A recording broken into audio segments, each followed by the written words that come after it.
Assalamu alaikum wa rahmatullahi ta'ala wa barakatuh. Alhamdulillah, ndugu zangu watukufu wapenzi wa Allah, leo tena tarehe 19 mwezi wa 5 2026, taasisi yenu ya Khidmatul Umma chini ya mwenyekiti wake Sheikh Arif Suria, Allah ametuafikisha leo tupo katika mtaa wa Gaza, kata ya Minazi Mirefu, wilaya ya Ilala. Alhamdulillah, tunamshukuru Allah ametuafikisha ndugu zangu kuja kugawa chakula hiki. Huu ni mwendelezo wa taasisi yenu ya Khidmatul Umma katika harakati zake kusaidia jamii. Ndugu zangu watukufu wapenzi wa Allah, Allah subhanahu wa ta'ala anatukumbusha sana katika jambo hili la kusaidia watu ambao ni wahitaji. Sisi katika masiku haya matukufu tunakukumbusha pia, ndugu yangu Muislamu, jitahidi na jilazimishe kutoa vile ambavyo Allah ameturuzuku na kuwapa wale ambao ni wahitaji.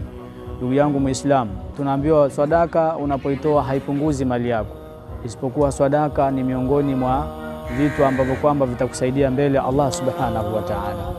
Sasa leo tuko mtaa wa Gaza hapa, alhamdulillah, tunagawa chakula hiki, na wewe tunakuomba pia, Allah amekuruzuku kipato, jitahidi inshallah kutoa kwa ajili ya kuwawezesha wale ambao ni wahitaji.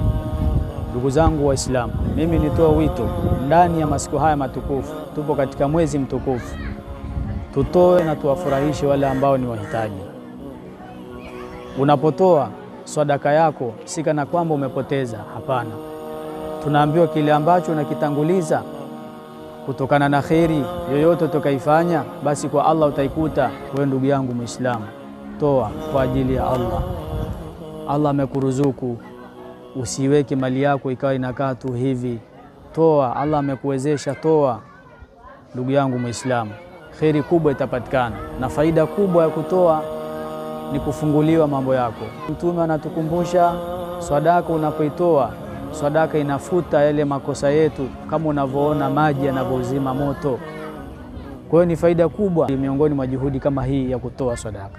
Kwa hiyo tunatoa wito, ndugu zangu Waislamu, kwa yule ambaye mwenye uwezo achangie kwa namba zinazopita hapo chini. Jazakumullahu khair wa san jaza fi darain. Shukran.